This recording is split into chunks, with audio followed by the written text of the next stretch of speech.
Hello everyone, welcome to GS नेटर। दोस्तों, कैसे आप सब? उम्मीद है आप सब अच्छे हो।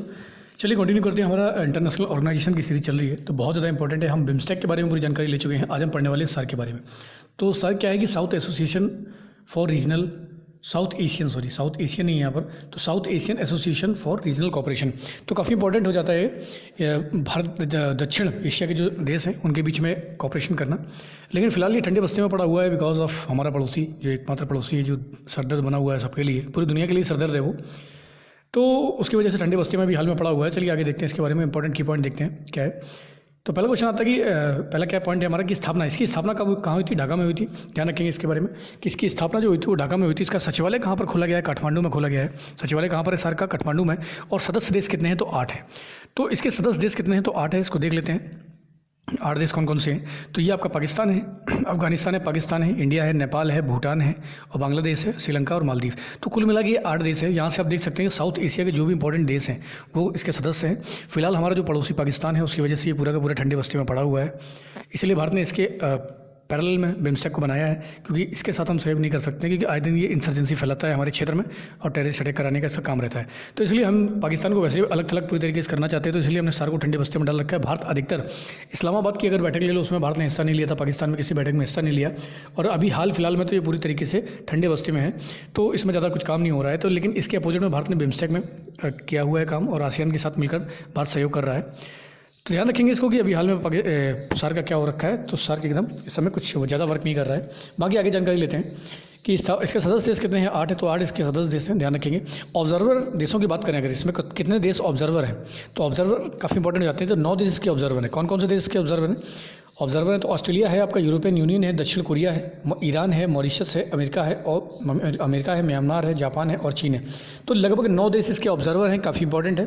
अब इनको बार आमंत्रित किया जाता है इसमें, क्योंकि बड़े बड़े देश हैं तो इनका आना और इसके बाद इन लोगों यहाँ पर डील्स वगैरह करना, चाहे ट्रेड के सेक्टर में हो, चाहे इकोनॉमिक सेक्टर में हो, चाहे टूरिज़्म के सेक्टर में हो, तो बहुत सारे सेक्टर्स में क्या करते हैं कि बढ़ावा देते हैं भारत में आके और चीज़ों को डिफ़ाइन करते हैं कि किस तरीके से आगे बढ़नी चाहिए चीज़ें। और बाकी के जो देश हैं, इन जो कंट्री हैं, सारे कंट्री उनके साथ मिलकर सहयोग करते हैं। तो ध्यान रखेंगे 9 ऑब्जर्वर देश हैं। टोटल देश कितने हैं इसमें? 8 हैं।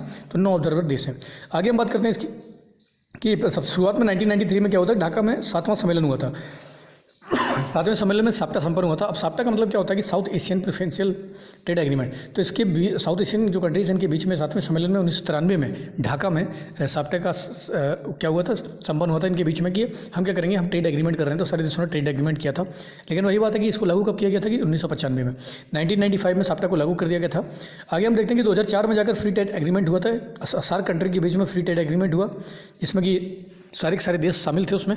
और लागू कब हुआ है? 2005 में लागू हुआ, 2005 में। और इस 2009 में अगला कदम क्या होता है कि इसका जो सीमा शुल्क था उसको 20% करने का लक्ष्य रखा गया कि सारे के सारे सदस्य देश है ना, जिसका सीमा शुल्क है वो 20% से ज़्यादा नहीं रखेंगे, जिसमें कि सारे देशों को सहूलियत हो सके, जिससे कि उनको ज़्यादा व्यापार करने में ज़्यादा बढ़ावा मिले। तो इसलिए 2009 में इसका सीमा शुल्क भी 20% तय कर दिया गया। बाद में क्या हुआ कि वही बात है ना, पाकिस्तान के साथ हमारी पड़ी नहीं, तो हमने उसके साथ सारे संबंध खत्म कर दिए। और इंपॉर्टेंट की इफेक्ट देखते हैं हम इसमें कि इंपॉर्टेंट की इफेक्ट दुनिया के क्षेत्र का लगभग 3% हिस्सा रखता है। अगर दुनिया के क्षेत्र की बात करें, क्योंकि बहुत सारे एग्जाम्स जो होते हैं ना यूपीएससी लेवल के, पीएससी लेवल के, उसमें स्टेटमेंट बना के जरूर पूछ देते हैं। अधिकतर एग्जामों में स्टेटमेंट बना के पूछ देते हैं। तो दुनिया के क्षेत्र का जो लगभग हिस्सा है ना वो आपका 3% है। इसमें दुनिया की कुल आबादी अगर देखी जाए तो 21% आबादी रखता है। ये दुनिया की कुल आबादी का 21% रखते हैं और क्षेत्र का 3% है। और अर्थव्यवस्था में अगर देखा जाए दुनिया की अर्थव्यवस्था का 4.21%। तो दुनिया की अर्थव्यवस्था का 4.2% सार्क जो कंट्रीज हैं वो रखते हैं। तो काफ़ी इंपॉर्टेंट की पॉइंट है, तीनों को ध्यान रखना है। ठीक है, नेक्स्ट हम इंपॉर्टेंट पॉइंट देखते हैं इसमें कि प्रथम इसके अध्यक्ष कौन थे। तो इसके प्रथम अध्यक्ष थे HM इरशाद। तो HM इरशाद साहब बांग्लादेश के थे और वर्तमान अध्यक्ष जो हैं गोलम सरवर, ये भी बांग्लादेश के हैं। तो इस समय जो अध्यक्ष हैं वो भी बांग्लादेश के हैं और जो पहले अध्यक्ष थे वो भी बांग्लादेश के ही है। देखते हैं इसकी बैठकों के बारे में, देख लेते हैं कि उनकी 19वीं बैठक कब संपन्न हुई थी। 2016 में इस्लामाबाद में, लेकिन ये हो नहीं सकी। ठीक है, इसमें गया नहीं, कोई किसी ने हिस्सा नहीं लिया, क्योंकि यहाँ पर टेररिस्ट अटैक हुआ था। 20वीं कहाँ इस्लामाबाद में तय की गई, फिर भी इसको रद्द कर दिया गया, भारत इसमें हिस्सा नहीं लिया। तो जब भारत नहीं हिस्सा ले रहा है, इतनी बड़ा जो मेन देश है साउथ एशिया का, वही जब हिस्सा नहीं ले रहा था तो इस बैठक का कोई मतलब नहीं बनता है। तो इसलिए बहुत सारे देश भी भारत को देखते हुए वो नहीं गए। आगे है 21वीं बैठक कब होगी इसकी नेपाल में।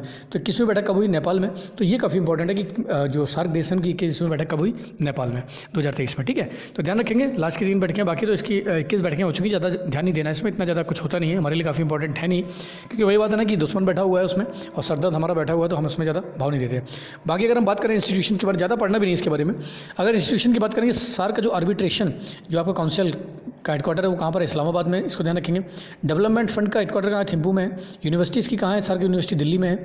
सार्क का स्टैंडर्ड ऑर्गेनाइजेशन कहाँ पर है? ये आपका ढाका में है। और डिजास्टर मैनेजमेंट सेंटर ये कहाँ पर है? ये गुजरात में है। तो ये कुछ की पॉइंट है, इंपॉर्टेंट पॉइंट है जो एग्जाम में शायद पूछ सकते हैं, लेकिन सार्क तो अभी ज़्यादा काम नहीं कर रहा है, लेकिन फिर भी ध्यान रखें, इसको ये पूछ सकते हैं। तो काफ़ी इंपॉर्टेंट फैक्ट हो जाते हैं सार्क के बारे में। अगर हम देखना चाहें तो इसमें देख सकते हैं वाई मैप में कि सार्क जो कंट्री है ये आपका अफगानिस्तान, भारत अफगानिस्तान को उससे लेके चलता ही चलता है।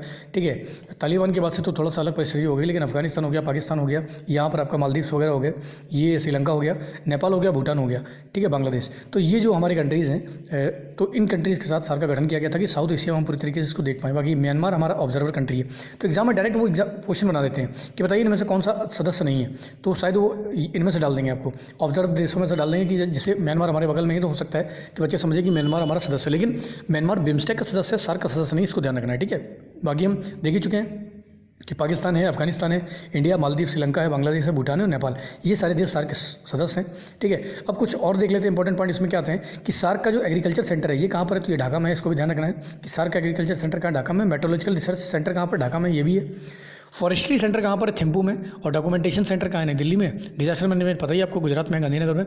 कोस्टल जोन मैनेजमेंट सेंटर कहाँ पर है? माले में, मालदीव में। इन्फॉर्मेशन सेंटर कहाँ है? काठमांडू में। और ट्यूबरक्लोसिस और HIV एड्स सेंटर कहाँ पर है? काठमांडू में। सार्क का ह्यूमन रिसोर्स डेवलपमेंट सेंटर कहाँ पर है? इस्लामाबाद में। और सार्क का एनर्जी सेंटर कहाँ पर है? इस्लामाबाद में। और कल्चर सेंटर कहाँ है? कोलंबो में। तो ये कुछ इंपॉर्टेंट जो रीजनल सेंटर हैं उसके बारे में यहाँ पर दिया गया है।